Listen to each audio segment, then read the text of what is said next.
I'm here to talk to you about a very esoteric topic. I agree. There's been many other card game presentations here before, as I've seen. So I wanted to bring my own card game knowledge in to talk about our Universes Beyond sets running Magic the Gathering. Yes. Why you may or may not be wrong about the issues with licensed sets of Magic. So, what the fuck is Magic?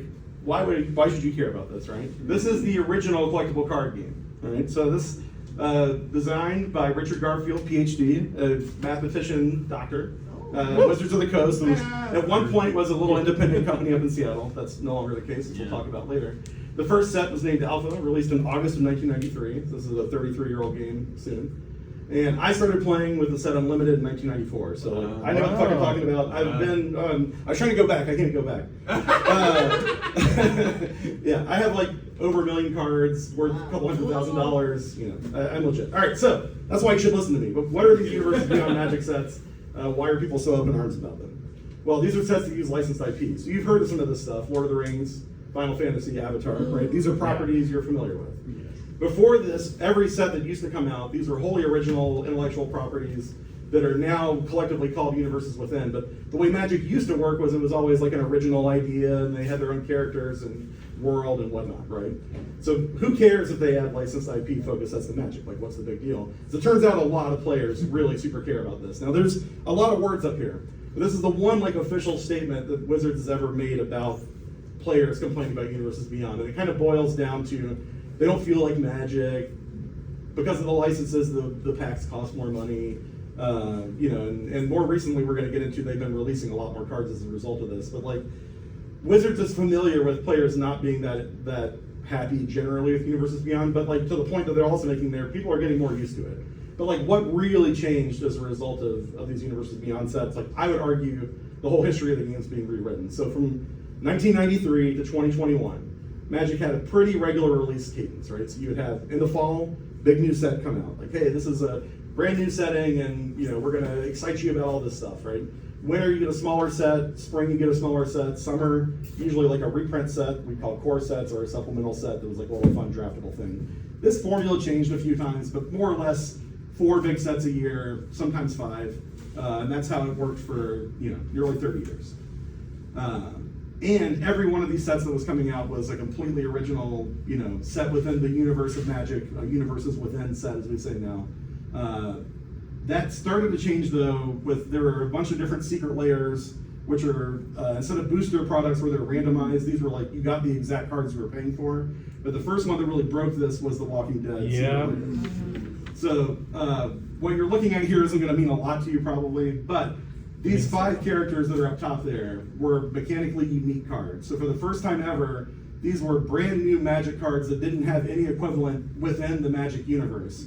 So if you had a Rick deck, or you had a Negan deck, or etc., you wanted to play Glenn, cool. Like you got their cards from The Walking Dead, and you can build a deck around that. But if you wanted to just like have a Magic deck that all the cards in it were like in-universe Magic cards, there was not originally a way to play with these cards.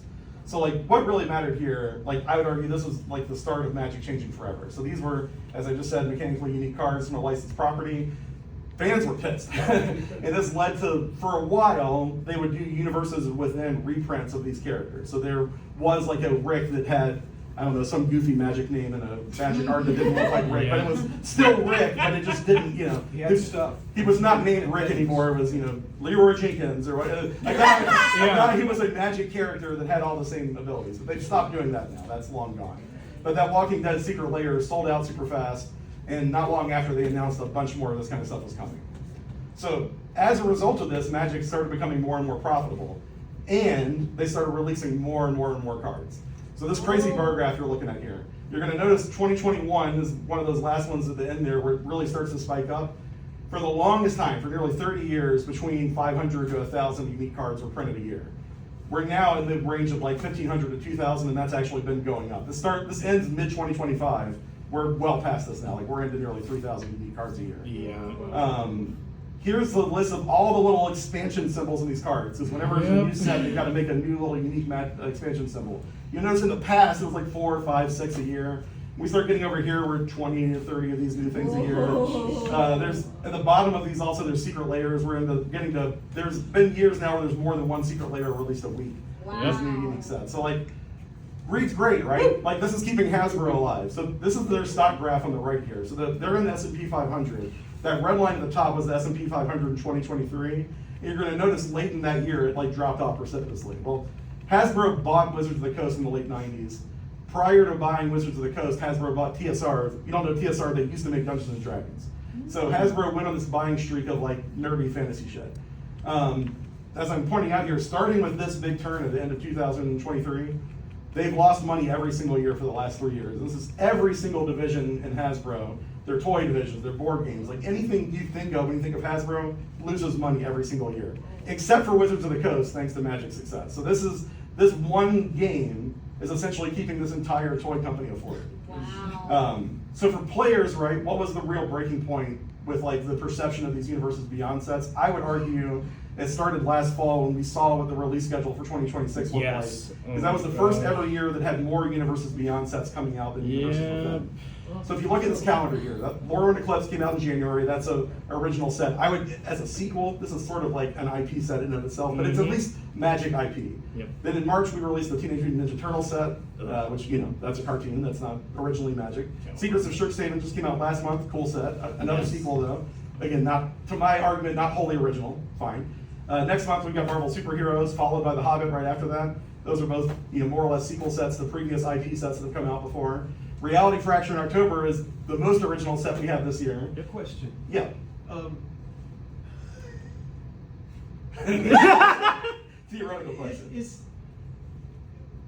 Are we supposed to, when we make timelines now, are we supposed to make them look like Kevin Feige? Yeah. Marvel will definitely ruin that for everybody. And then Just saying for my next brand. Reality Fracture is the most original, but it's just like sort of alternate universe stuff of the things that already existed. And then Star Trek coming out in November is going to be a very weird and I hope cool set. But how can releasing more sets be a problem, right? It depends on how you play the game. If you're a Commander player, which is these multiplayer, like usually 4 people playing 100-card decks, that's become the most popular format in recent years. But prior to Commander taking off, most of Magic was played as Standard, which is 2 players with 2 60-card decks, or each other in 60-card deck.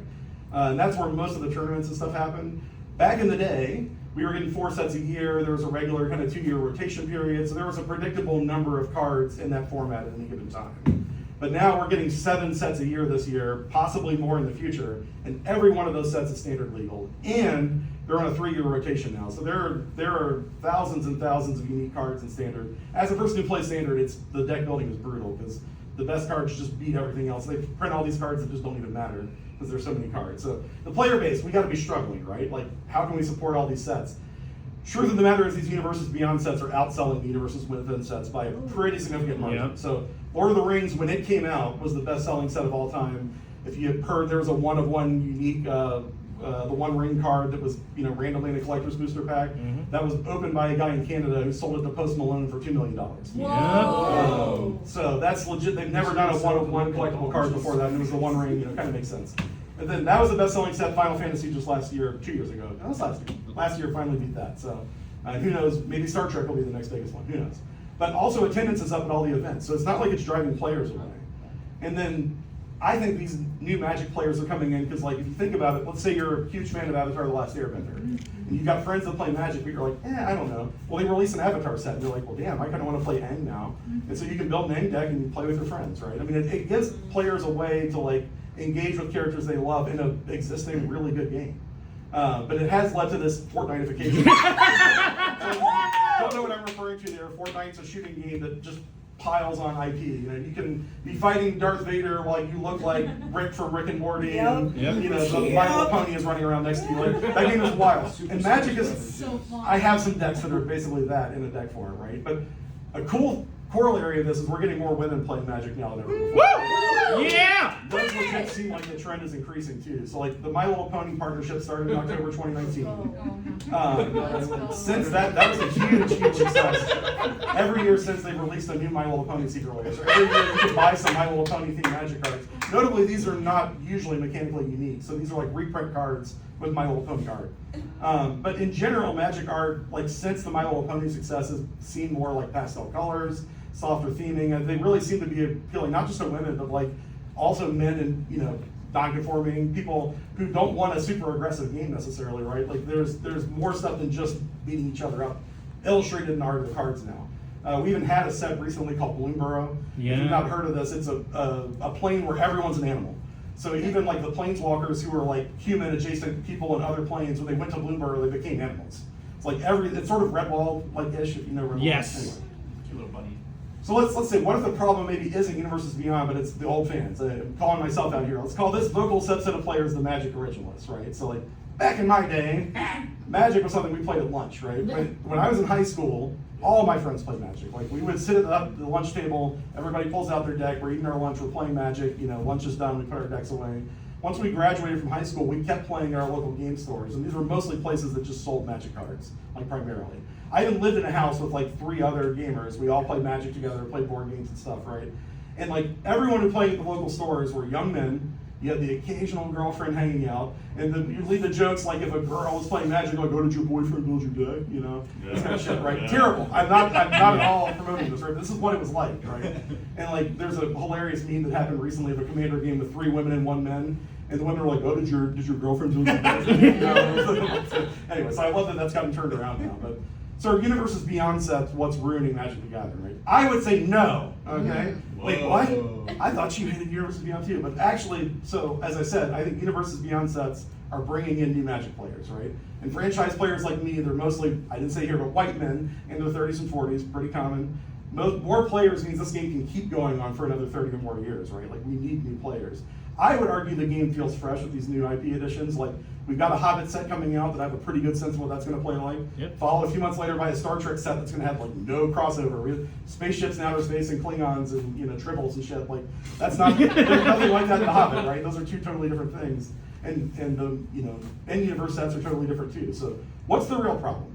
I feel like it's gatekeeping. That's what we're really talking about here, right? So wait.